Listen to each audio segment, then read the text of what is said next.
tardes, buenas noches, no sé en qué horario estén viendo este video. Vamos a hablar un poquito de la Revolución Mexicana. Ya les había comentado yo que la historia se divide por secciones. Se hacen estas divisiones para poder estudiarla de manera más eficaz, tener más reflexión, tener más análisis, ¿no? Entonces, la revolución la vamos a estudiar de dos maneras. Una es revisando cada uno de los acontecimientos que sucedieron en específico, y la otra es con una pequeña línea del tiempo, dividiendo los procesos más importantes que sucedieron en la Revolución Mexicana. Vamos a empezar hablando de Porfirio Díaz. Porfirio Díaz, bueno, fue un presidente que sube al poder a la muerte de Juárez, después del Lerdo de Tejada, más o menos ahí con un golpe de Estado, pero él traía ideas liberales, había sido parte de toda esta generación de personajes liberales.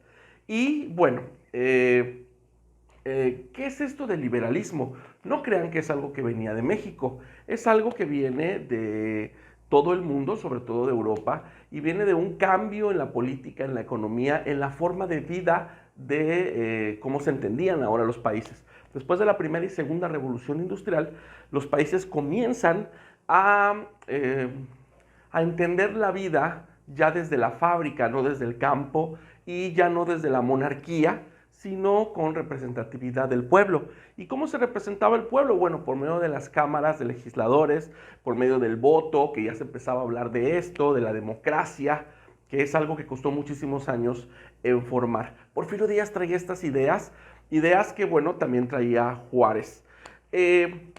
Hay un escritor que se llama Crespo, que dice en un libro, Contra la historia oficial, se llama el libro, de hecho si me lo pasan está ahí abajito, hace un planteamiento muy interesante porque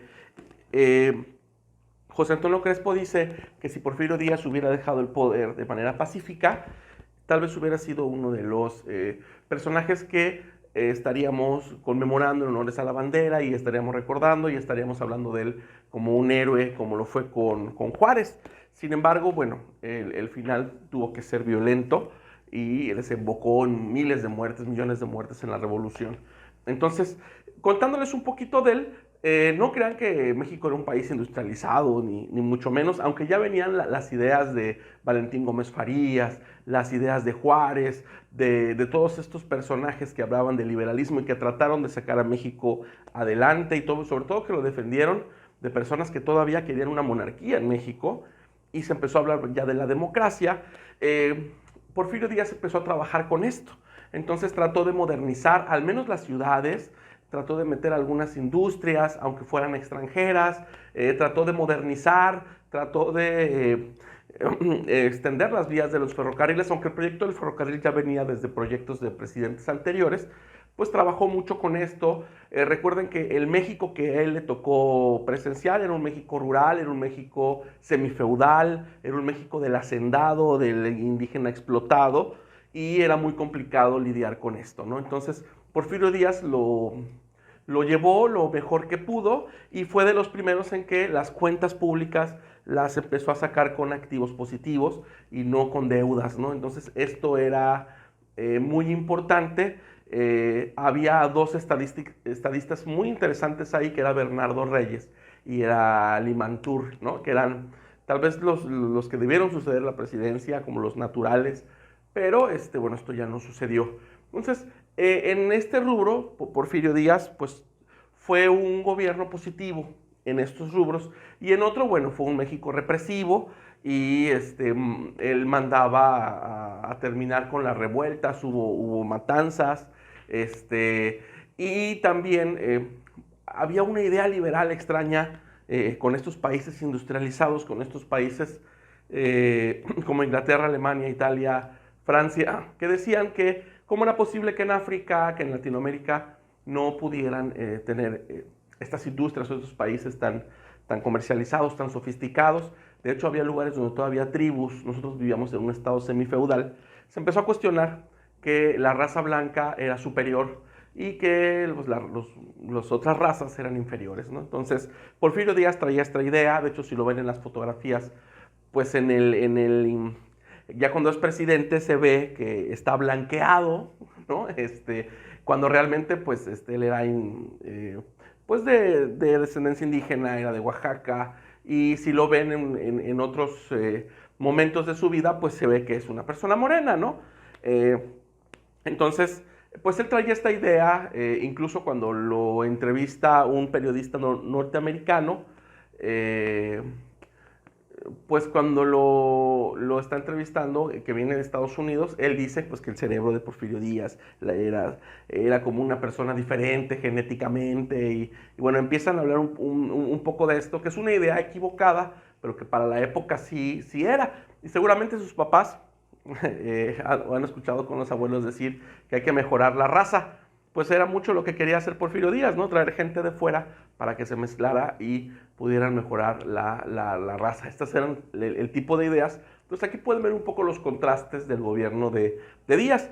Díaz, cuando estaba en el poder, se enfrenta ya al final de su vida política contra Francisco I. Madero. Francisco I. Madero no quería levantarse en armas realmente, sino que él quería la vicepresidencia y él estaba de acuerdo en que Porfirio Díaz pudiera terminar su vida, o sea que cuando muriera dejara ya de ser presidente, pero que le diera la vicepresidencia a Francisco I. Madero, y querían pelear la vicepresidencia, ¿no? Bernardo Reyes y gente del gabinete, y Porfirio Díaz, en esta entrevista que le hicieron de este periodista que les digo que viene de Estados Unidos, el famoso periodista Krillman, ¿no? Él dice que sí lo va a permitir. El caso es que pues no lo permite al final, dice que siempre no, y meten a la cárcel a Madero. Madero tiene que huir a Orlando, Estados Unidos, y bueno,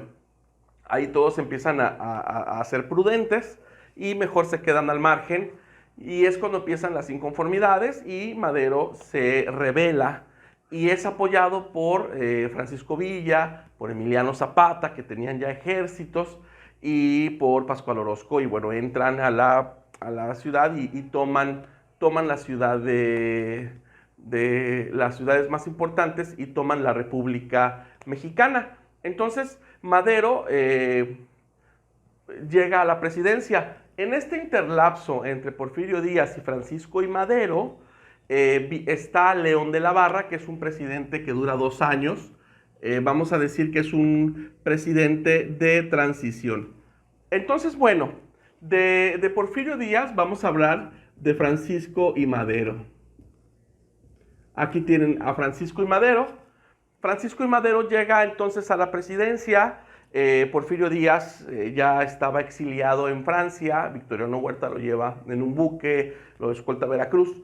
Él pasa sus últimos días en Francia, por cierto, como héroe, como una persona bien vista. Y Francisco I. Madero tiene algunos problemas. Él es una persona como muy democrática, muy de instituciones, con esta idea de la moral que debe como resurgir de todas las cosas. Entonces mete a viejos generales y a mucho del equipo de Porfirio Díaz de la época. Y bueno, Porfirio Díaz era una persona que tenía una élite de gente, y pues esta gente no quería que Francisco I. Madero estuviera en el poder. Entonces empiezan a conspirar contra Francisco I. Madero, y Madero empieza a tomar decisiones equivocadas. Hay un personaje que se llama Mondragón. Mondragón va a Cuba, libera a uno de los familiares de Porfirio Díaz, también se apellida Díaz, y libera a Bernardo Reyes, que era esta persona que manejaba las milicias y en esta parte del gobierno de Porfirio Díaz que les comentaba. Y bueno, ellos arman una fracción golpista que quiere acabar con Francisco I. Madero, y van y atacan a Madero. El punto es que cuando ya están en contra de Madero y pelean, pierden la primera batalla, y de ahí se van a la Ciudadela, y bueno, empieza una batalla larga en la Ciudad de México, y es ahí donde Francisco I. Madero toma decisiones pues equivocadas y pone a Victoriano Huerta, un viejo general de Porfirio Díaz, lo pone para que maneje el ejército y se encargue de la defensa de la Ciudad de México, ¿no? Y el ataque. Y él, pues al final va con el embajador de Estados Unidos de Norteamérica hace un pacto con él y traiciona a Francisco I. Madero. Es un personaje muy mal visto en la historia, de eso le decían el Chacal. Se dice que la canción de la cucaracha se la dedicaban a él, pues porque eso es un villano de la historia, no es un traidor que está en contra de la democracia. Aparte, que en una embajada norteamericana, junto con Mondragón, junto con Díaz y Victoriano Huerta, ahí se decide el futuro de México. Van y corrompen a los diputados, a las personas del Ejecutivo, con una renuncia forzada de Francisco I. Madero. Y bueno, es ahí donde renuncia supuestamente Francisco I. Madero. Y mandan llamar a un personaje que se llama Cárdenas, alguien fuera del gobierno externo, y es un gatillero, ¿no? Entonces se hacen ahí como que lo van a encarcelar y que en el camino llegó un contingente y mataron a Madero y a Pino Suárez, los mataron a quemarropa, y bueno, pues fue un asesinato, o sea, esto no es correcto. Y tenemos este periodo pues triste de Francisco I. Madero, 15 meses duró en el poder aproximadamente, y aquí ¿quiénes apoyan a Francisco I. Madero? Tendríamos que ver a Emiliano Zapata, teníamos que ver a Francisco Villa y teníamos que ver a Orozco, que son las personas pues, que tienen estos ejércitos que ayudan mucho a Madero. El punto aquí es que mientras estaba en el poder, Zapata empieza a tener problemas con Madero. Villa, de hecho, es encarcelado por Madero. Villa en varias ocasiones le dice que lo van a traicionar. Y empiezan a tener muchas fricciones y esto no ayuda mucho al ejército de Madero. Entonces llega al poder apoyado por la embajada norteamericana. Victoriano Huerta está un tiempo en el poder, pero bueno, inmediatamente después hay un personaje que se llama Venustiano Carranza.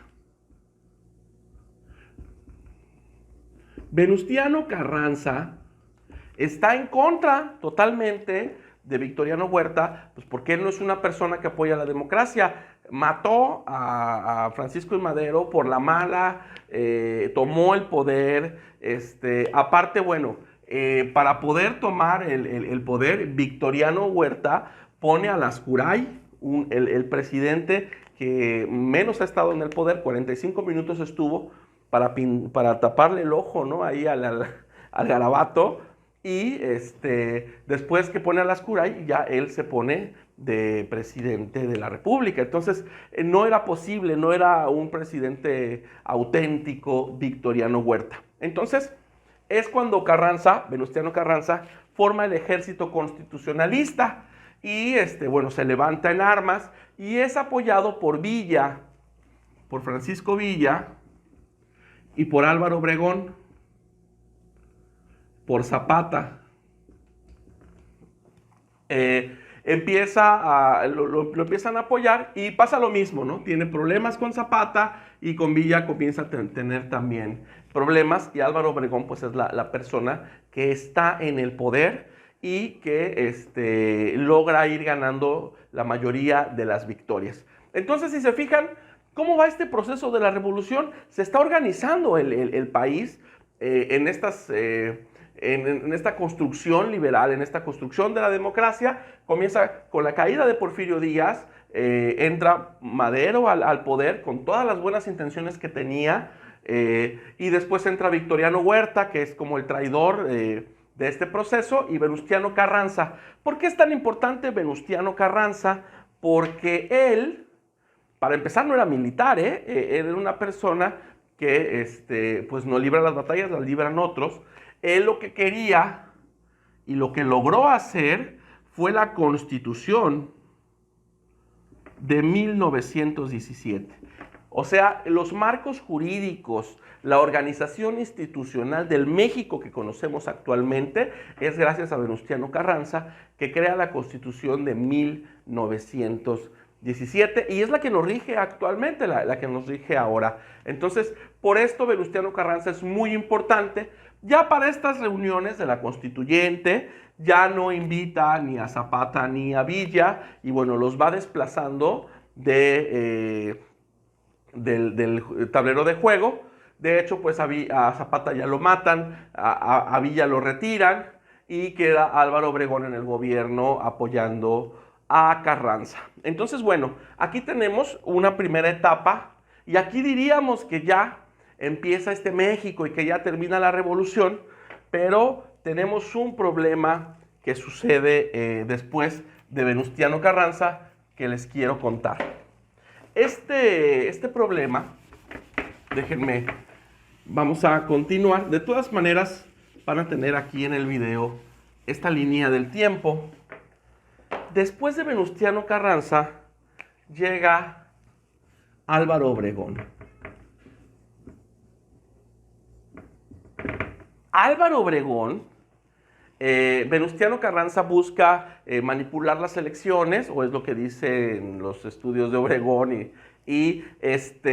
Álvaro Obregón al final, cuando termina el mandato de Carranza, pues acorrala, ya tenía muchos enemigos Carranza, acorralan a Carranza y lo asesinan, ¿no? Lo matan y Álvaro Obregón queda en el poder. Esto es muy interesante y aquí tengo en un libro que publiqué hace algunos ayeres, este libro de desindianización y ruptura. Les quisiera leer rápidamente un fragmento de una fuente primaria, o sea, una fuente de primera mano de cuando muere Venustiano Carranza, pues vamos a decir que por mandato de Obregón. Entonces, déjenme contarles, aquí lo tengo.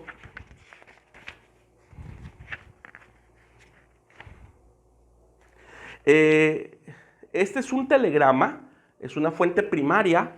Dice, el telegrama fue enviado por Obregón al ingeniero Alberto J. Pani, embajador de Francia en el periodo carrancista, de fecha 24 de mayo de 1920, 2 días después de la muerte de Carranza, un telegrama que le envía. Entonces dice, Carranza creó una situación insostenible, pretendiendo imponer futuro presidente Bonillas por medio de fuerza bruta.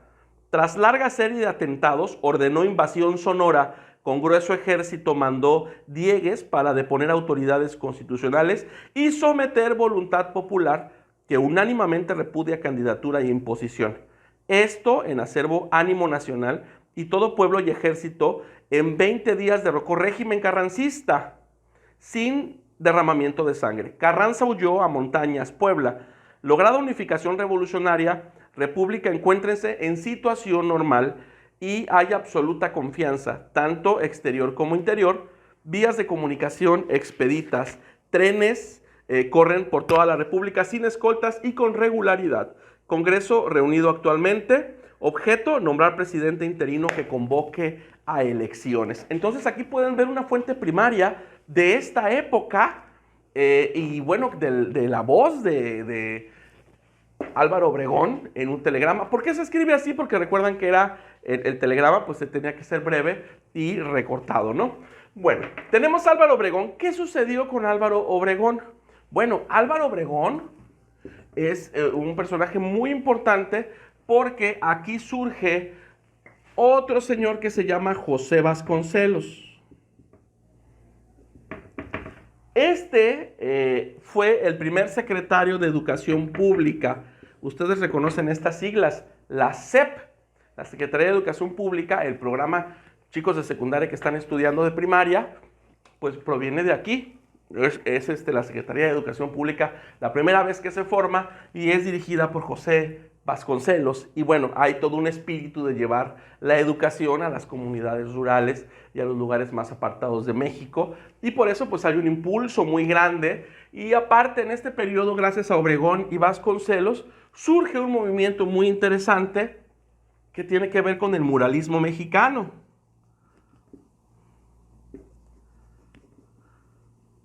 Y se apoyan a muchísimos pintores, artistas que pintan las escuelas, los palacios públicos, los lugares, las instituciones, se lleva el arte al pueblo por medio de los murales, ¿no? Y ahí pueden ver a Diego Rivera, a Alfaro Siqueiros, a Pablo Higgins, a un sinfín de personas artistas que lograron llenar nuestras paredes de arte, y se llevó el arte ya no como algo de alta cultura o de la élite que solo pocas gentes podían acceder, sino que ya todos podíamos acceder a poder apreciar este tipo de arte desde el muralismo mexicano, a ver a nuestros artistas plásticos. Y las grandes temáticas eran de la independencia, del mundo prehispánico, de la revolución, de los héroes de la patria. Entonces también se empezó a crear una identidad muy importante del ser mexicano, que eso es fundamental. Entonces, bueno, Álvaro Obregón, se crea la SEP, está José Vasconcelos como primer secretario de Educación Pública, y empieza el muralismo mexicano, este movimiento artístico que llevó el arte a las calles para que todo el mundo pudiera verlos. Después de Álvaro Obregón, entra una persona que se llama Plutarco Elías Calles.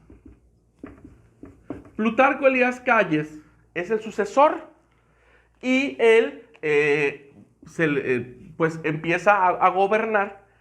El problema fue que Álvaro Obregón quiere regresar a las elecciones para volver a ser presidente de México, y es donde va a un lugar que se llama La Bombilla. Está supuestamente en campaña, supuestamente Plutarco Elías Calles, que eran amigos, lo estaba apoyando. Se está comiendo ahí un molito, y un caricaturista se acerca que se llama León Toral. Se acerca a León Toral y le quiere mostrar la caricatura que dibujó para el futuro presidente o el expresidente de México, y en lo que se lo está mostrando saca una pistola y lo mata. Entonces, al final se dice que León Toral lo había hecho porque estaba loco y que había sentido la presencia de una voz divina que le había dicho que matara a Álvaro Obregón.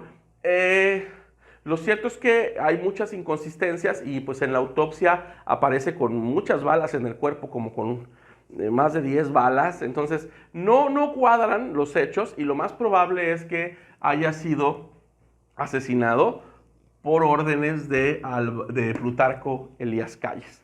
¿Qué sucede después? Pasa el periodo de Plutarco Elías Calles, pero Calles, en lugar de cometer el error de querer volver a ser presidente, ahora utiliza una estrategia que es poner a otras personas.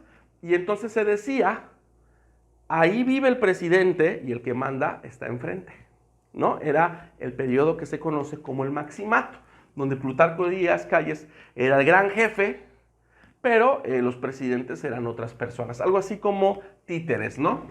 Entonces le vamos a poner aquí Maximato, y vamos a tener aquí, y bueno, Plutarco Elías Calles supuestamente apoya a Álvaro Obregón para la recandidatura. Este es asesinado, como ya comentamos, y de aquí viene este periodo llamado como el Maximato, donde entra como presidente interino Emilio Portes Gil.